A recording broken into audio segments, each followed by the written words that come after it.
ہاں بیٹی سعدیہ بتلائیے تنوین کسے کہتے ہیں؟ دو زبر دو زیر دو پیش کو تنوین کہتے ہیں۔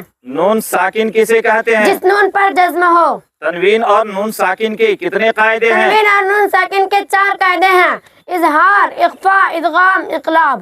اظہار کے کیا معنی ہے؟ تنوین اور نون ساکن کے آواز کو ظاہر کر کے پڑھنا۔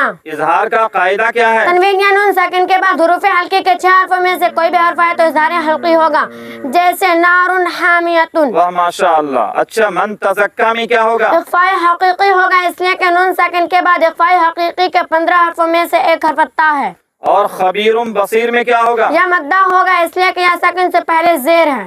خبیرم بصیر میں تنوین کا کیا قاعدہ ہوگا؟ اقلاب ہوگا۔ جی اقلاب کیوں ہوگا؟ اس لیے کہ 2 پیش کی تنوین کے بعد حروف اقلاب کے ایک حرف با ہے۔